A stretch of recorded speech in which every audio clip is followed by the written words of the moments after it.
I continue this presentation about rethinking of aging. It's part 5 about Dr. Greg Fahy trials, and we will talk, is it rejuvenation or accelerated aging?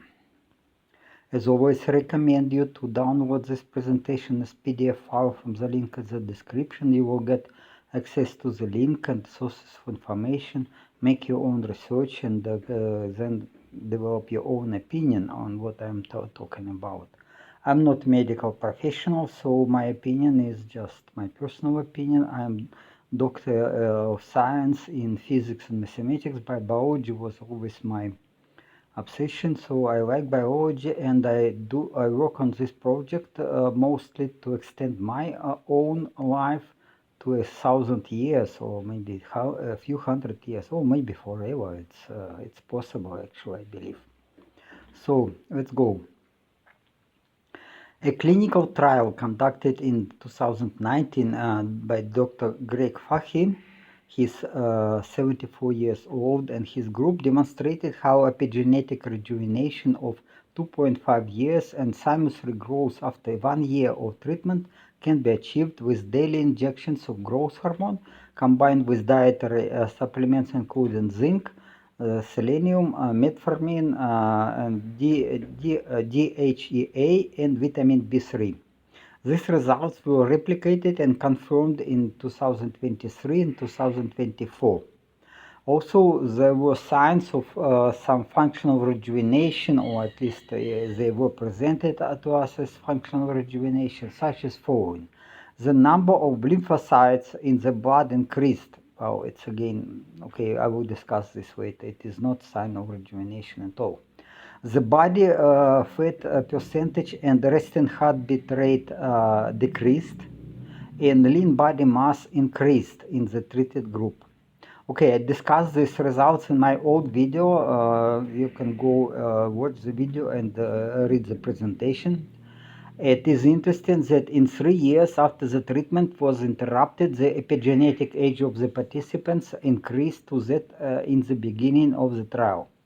I discussed the results of this Dr. Fahy trial in my also videos 11 and presentation 11. Okay, so whatever. Okay, let's go. This is a slide from his presentation. So he's talking about age reversal, but it's actually about epigenetic age reversal. Greg Fahy and David Sinclair. Okay, that's Sinclair. This picture you watch, you can look at them. And especially if you compare with other pictures of these people, you see that these people, first, they have gray hair. This man, David Sinclair, he claims that he rejuvenated, and he is covering his hair. He definitely sees the gray hair, and definitely sees that how color of his hair is changing from time to time. So it's the same with Greg Fahy. It's ridiculous, and he is 71 years old, but he looks to his age, and no better, absolutely no better. But okay, whatever.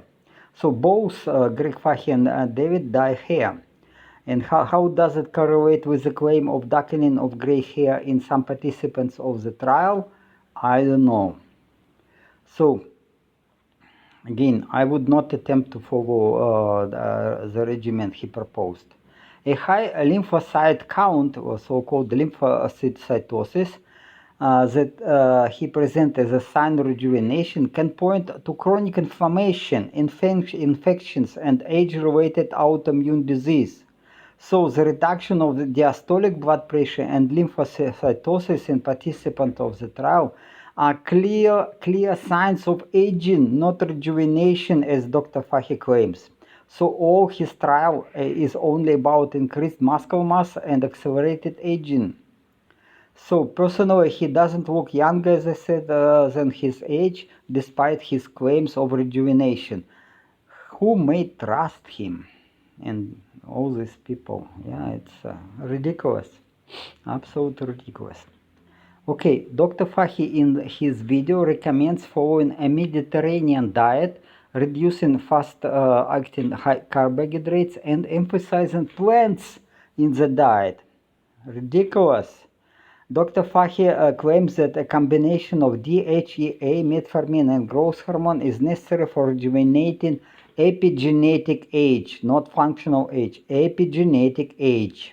It can be, okay, this has no connection to functional age, to my opinion. However, the reduction of diastolic blood pressure in the trial is an indication of increased stiffness and aging of the aorta, as I said. Aging instead of so we have aging instead of rejuvenation. Personally, I would never rely on measurements of biological age with the use of epigenetic clock. I already talked about this is a complete scam.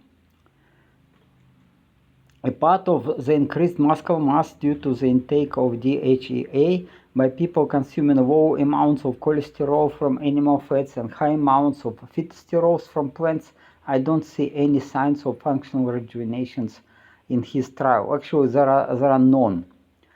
Recently, this rejuvenation procedure became commercially available, not for little money, trust me, in the UK and the US. So is it just another dishonest attempt to make easy money from expensive supplements and treatment? Okay, you decide for yourself. Okay, so again, if you look at this picture, I was presenting this picture already in my presentation, you see that diastolic pressure is dropping after age of about 60, it is dropping. Why it is dropping? Because reduced elasticity of aorta. Reduced elasticity of aorta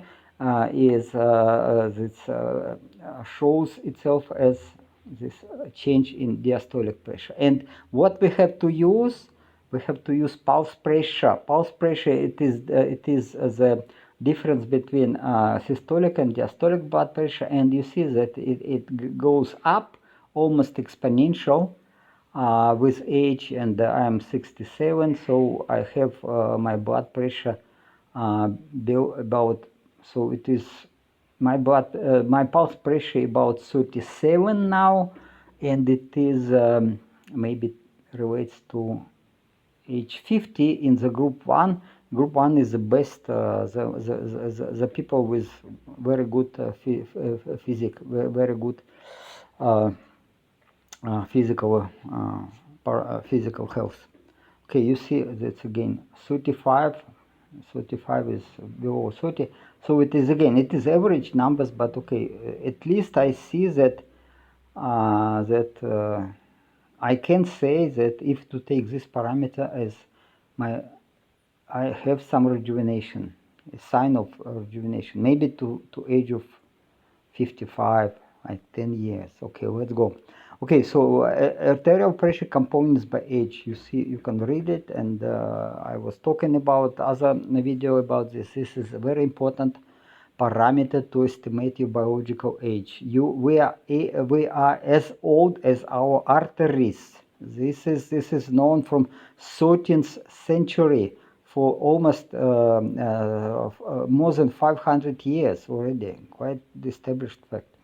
So this one other guy, I was talking about him, I just don't remember his name, unfortunately, sorry. But you can click on the slide and get to this, to him. He is taking growth hormone injections and testosterone replacement therapy.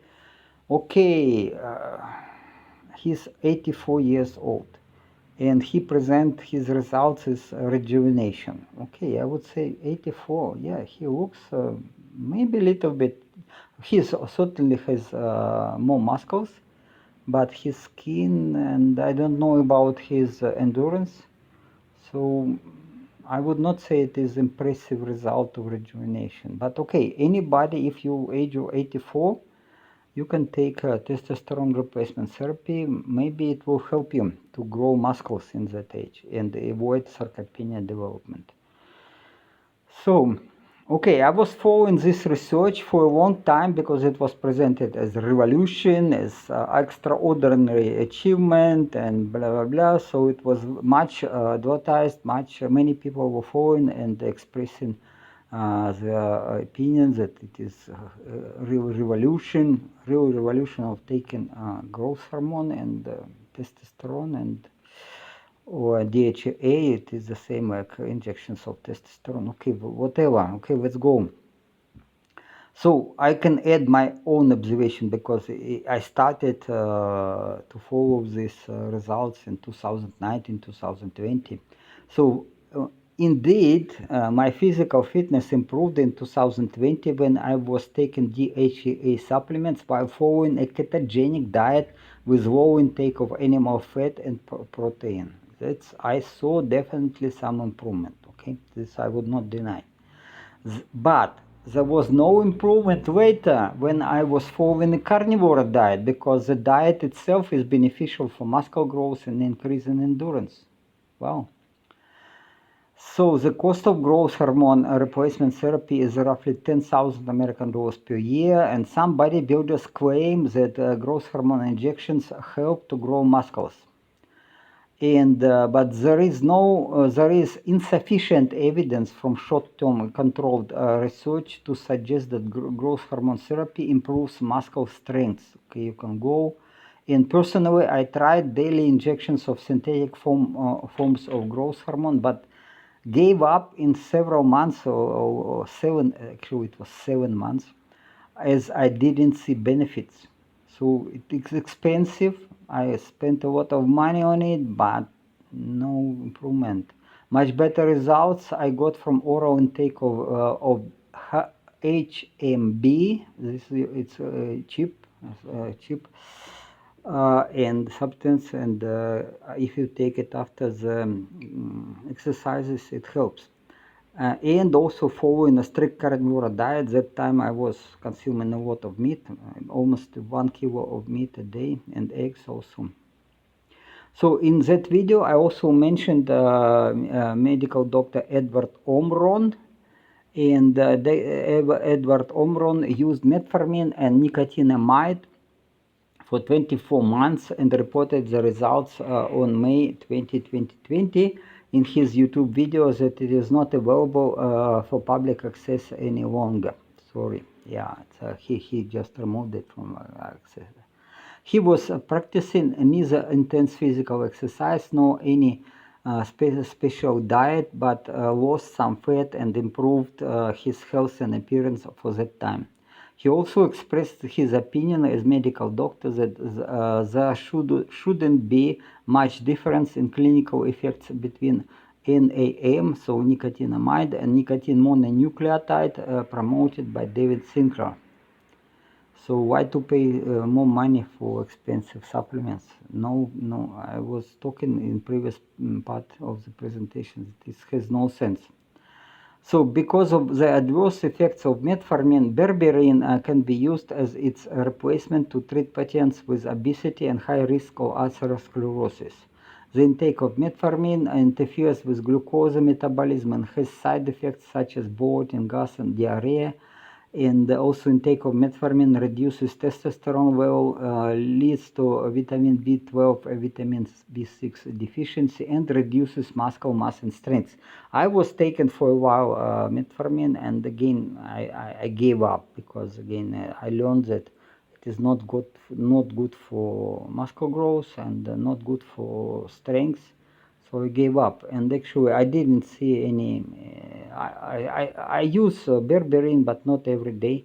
So probably taking berberine every day would be better. Okay, so this Edward Omron in age of 51. If you will check my video, you will see you can compare his photos 2 years younger and age 51. You will see that he lost some fat, but there was no visible signs of rejuvenation. But okay, his health certainly improved. So this taken of nicotinamide and taken metformin, if you follow a standard diet of diet based on a high carbohydrate intake, yeah, it may help. It may help to feel better. Okay, let's go to berberine. Berberine shows anti-cancer effects on variety of cancers such as breast, lung, gastric, liver, colorectal, ovarian, cervical, and prostate cancers.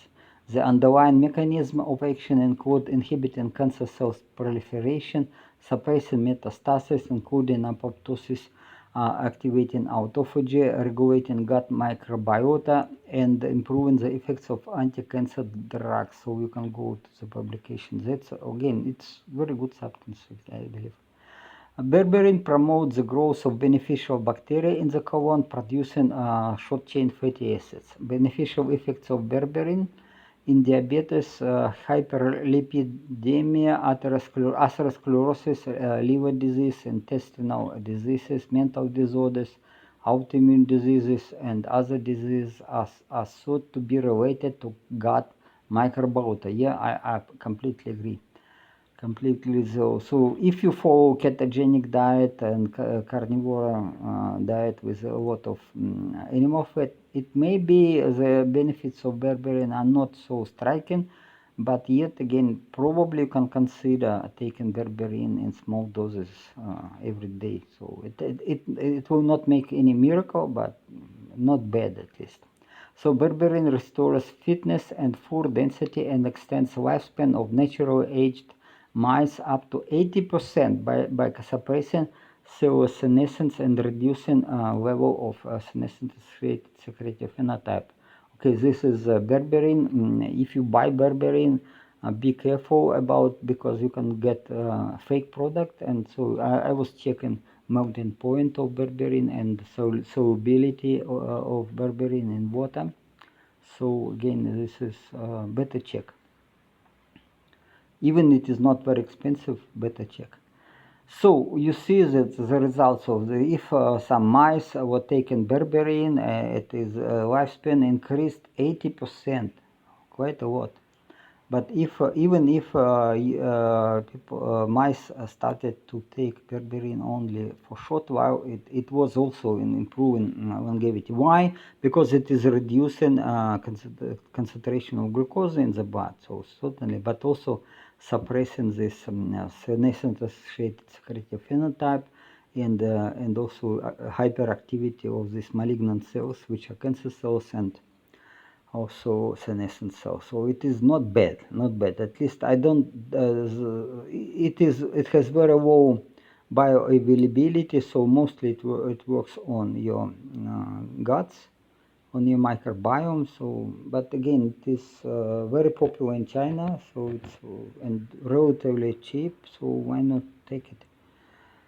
So again, you see that picture of 18 months old natural aged mice treated with 50 milligram of berberine per kilo of body weight. For 4 months, you see that her fur density improved. So okay, so you see it's again, it's not bad, not bad. So regular endurance and resistant exercise is known to increase growth hormone and DHEA natural production in the body. Calorie restriction has also been shown to attenuate the age-associated decline in DHEA and melatonin production in primates. A necessary substrate for the synthesis of DHEA and pregnenolone is molecular oxygen. Yeah, this not only cholesterol, but molecular oxygen. So it depends on your oxidation of your tissues. So I make claims that age-related decreased blood flow, which is again related to stiffening of the blood vessels, leads to chronic hypoxia and decreased synthesis of DHEA in the tissues. So okay, this some explanation why synthesis of DHEA is dropping. So low circulating DHEA levels associated with increased risk of all-case mortality is elderly population, and some researchers theorize that improved blood circulation during aerobic exercise may be responsible for the increase of endogenous DHEA production and longer life expectancy in humans. Okay, you see. So not strength exercises, not resistance exercises, but aerobic exercises are actually good. I would not go jogging, I hate it, but cycling and swimming are my favorite. DHEA supplementation activates endothelium cell nitric oxide synthesis. It is the enzyme which is necessary to produce nitric oxide and to dilate the blood vessels. So it increases endothelium cell proliferation, prevents and reverses the stiffening of blood vessels, inhibits the proliferation of vascular smooth muscle cells, and excessive collagen production by cardiac fibroblasts, and prevents vascular inflammation and apoptosis of these vascular cells. In older persons, long-term DHEA replacement therapy decreases arterial stiffness. So, however, in patients with adrenaline insufficiently, so the people who cannot produce DHEA naturally, short-term DHEA replacement therapy does not improve this function of endothelium cells, and or that's reduce arterial stiffness in some reasonable level. So again, short term, okay, you see 12 months and short term difference. If you start to take DHA, maybe you have to continue longer. I was taking DHA on my carnivore diet not for long, it was maybe a few months, but then I saw no improvement. I got disappointed and gave up, because again, you buy DHA, you may buy fake product, and it is not cheap. When DHEA and testosterone are administered in conjunction with hyperbaric oxygen therapy, the age-related deterioration in cognitive and physical performance in older males is mitigated. Okay, so how it is produced?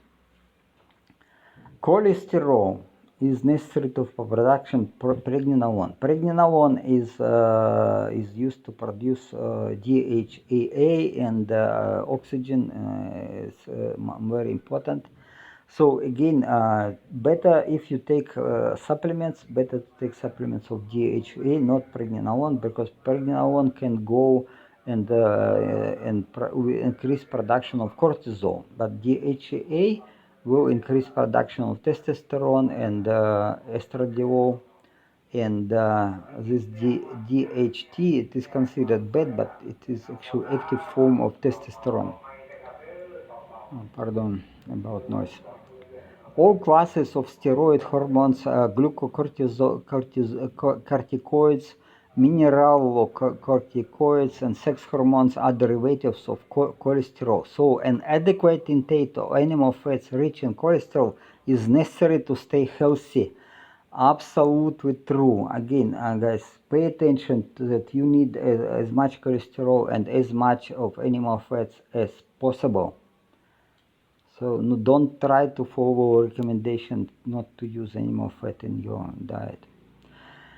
Natural secretion of growth hormone during the deep sleep stage is stimulated by following factors: protein-rich foods and hypoglycemia, so it is low glucose blood level, fasting, intermittent fasting, intense exercise previously before the sleep, of course, intake of some amino acids such as arginine, ornithine, lysine, glycine, glutamine, L-DOPA, tyrosine, supplementation with magnesium salts, melatonin, HMB, DHEA, vitamin B3, B6, propranolone, arginine, and citrulline, and also GABA. Combining GABA with P5-HTP likely has a synergistic effects. Indeed, 5-HTP improves sleep quality, and the effect is greater when it is combined with GABA and vitamin B6. So I discussed the impact of the deep sleep on natural release of growth hormone in my video, so you can go and watch and read presentation. So growth hormone production declines This is true. I'm not talking about testosterone. Testosterone stays steady, almost steady, and if you consume enough of this animal fats, it is not changing over time. But growth hormone declines. There are many factors why it declines, but again, you see it's dropping, and to age like here, it is like 10 times less than in young age. What is interesting, again, this amino acids, some are more expensive, some are cheaper. Glycine is very cheap amino acids, and I take a lot of glycine before bedtime. So, and you see, it is interesting that after glycine administration, the growth hormone reached a peak concentration about 90 minutes. So you take before you go sleep, and then it's working so well during the sleep. It improves your sleep quality, and the production of growth hormone is increasing. So it's again, you see, it's quite a lot, 5, and here at about 1, so a few times. So, and the more you take, the better, because 12 gram gave more effect than 8 gram and more than 4. Okay, I take more than 12 gram, maybe 15 gram or even more. So it is, and there is no maximum. So it is, if you take too much, like reasonable, maybe more than 50 gram, there can be some slight, not so dangerous, but little bit disturbing side effects. So you have to limit it to reasonable level. But as it is so cheap, so you can increase to 20 gram, 12 gram, 15 gram, should be no problem. So I think that we can rely on we cannot rely on epigenetic estimations of the biological age. Therefore, I propose to rely on functional parameters related to aging that are mentioned in part 1 of this presentation, especially like blood pressure and pulse pressure, resting heart rate and heart rate variability, viral, so-called forced capacity of the lungs. You can go and see definition of this. And I discussed it in my videos and presentations, so you can also go to some scientific publications about this. So these parameters can be easily measured, very easily. Regular intake of advanced bacterial enzymes, I discussed this in my videos 15 and 15 presentation. I was using these supplements for long, maybe 6 years, at least 6 years probably. So it led to radical improvement in these parameters. Yeah, that's for me, and some of my clients also reported a big improvement. So involution of the thymus and fat deposition in bone marrow are important indication of aging, but costly to measure. I only may expect that probably the functional parameter may be somehow related to the functioning of the immune system. So, but again, I cannot measure it, I cannot confirm it, but I believe it's not bad. So you can, if you see improvement of your forced capacity of lungs and resting heart rate and blood pressure, pulse pressure, so it's some indication. So you can use it. It's very easy to measure. So you see that heart rate, resting heart rate, can be used as for estimation of mortality. So okay, you see, if you have heart rate below 60, it's low mortality, so it's again 8%.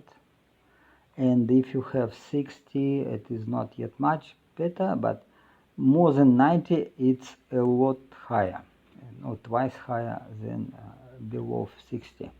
Okay, the aging process often leads to the stiffening of the lungs, resulting in the decrease this forced lung capacity. I see a significant increase in my forced lung capacity to 5.3 liters compared to the average forced lung capacity of 3.6 liters for males of my age and height. Also, it is still lower than my first lung capacity when I was 18 years old. It was 6.3 liters, but it is increasing slowly, slowly increasing over time instead of decreasing, and I take it as a good sign of my functional rejuvenation. Also, in 6 years, but this rejuvenation again takes time, and you need some special exercises. It's not yet. I have to develop proper protocol and have to improve it better because I see it is very important as a first lung capacity. As also force lung capacity is a parameter which is related to aging, related to more than more than chronological age. It is indicates your chances to live longer, and if you instead of reducing force lung capacity, you are improving your forced lung capacity, then it is certainly a sign of rejuvenation. So in 6 years, also my pulse pressure changed from 40 to 37 millimeters of mercury, and resting heart rate from 60 to 50, 52, even it was sometimes less, like less than 50, like 48. It depends, but normally it is below 60 for sure. At age of 18, my resting heart rate was below 40. I was swimming a lot. I was swimming in fins and diving, so it was very good. I work on improving these parameters, with this parameter too. So but what I am yet missing, it is better. So I compare my photos and videos 4 years ago, and now I see some improvement, but yet again skin and hair rejuvenation will take longer due to slow blood circulation in the skin. So a proper protocol to accelerate hair and skin rejuvenation must be developed and implemented. I have some ideas, but question is how to implement it. It takes time and money and motivation, so it is not so very easy, but possible. Again, I saw it is not only just expectations. I saw some people who in age of like 70 had the skin of young people. Yeah, it is amazing. It is amazing. So at that time I was just absolutely surprised to see it, how well it can work. But I have to follow this protocol. Okay, so you see that average forced lung capacity is dropping for men and for women, and again, especially if you make this in milliliters per inch per your height, so it is dropping, and so you can calculate your parameters. But again, if it is dropping, it is indication of your age. This average, but again, if you have better vital capacity or forced lung capacity, this actually indicates your younger age and lower chance to die. And these measurements of my blood pressure and resting heart rate. So it's again 50, 52, and 37 was millimeters of mercury was difference between systolic and diastolic blood pressure. So it is not bad, but again, I tried to reduce it and to below 30, like it was when I was young. It was like 100 to 80, maybe 105, 110 to 80, but certainly it was mostly below 30, which I consider very good indication of the elasticity of the aorta and strength of the heart. Strength of the heart related more to resting heartbeat rate. Okay, so you can go to the source of information, make your own research. If you want to support my channel, please press like and the bell button and spread this information among your friends and relatives. And also you can comment and ask questions And so normally I reply. If you want support and get some more information, you can contact me, and the information to contact me is in the description to this video. Okay, so my conclusion again, that again and again, that's with all due respect to this Dr. Fahy, people demonstrate absolutely that they don't understand what is aging. They don't understand what parameters to use. And Dr. Fahy, he is so much, all these people are so much respected by in scientific community, but look, are they honest? I am honest to myself, because this is my goal. I don't have any money, or maybe some clients support me, but I don't have, my prime goal is to rejuvenate myself, to live forever young, myself. And look at these people, they have gray hair and they're covering hair to look younger. It's absolutely dishonest. Scientists should be honest. If they are dishonest, they are not scientists. You cannot, they have to be somehow kicked out from universities or whatever they do. But they are much promoted. And this David Sinclair got 770 millions of American dollars for a proposal to use resveratrol, which never works, and actually some people passed away during the trial, medical trial, with resveratrol. And he is pushing, in previous part of my presentation, I was talking about NMN. Again, there is no reason to use NMN. If you use it, it is all this vitamin B3. It is very powerful tool, but it has benefits. It has also side effects. Side effects can be huge. Side effects, it is accelerated aging. So he proposing taking NMN, which accelerates aging, increase risk of cancer development, etc. And he proposed this substance as anti-aging supplement. But again, check my previous video. If you take it properly, and not NMN, but niacin, nicotinic acid, in combination with other substances, and all protocol how to take it, and doses, etc.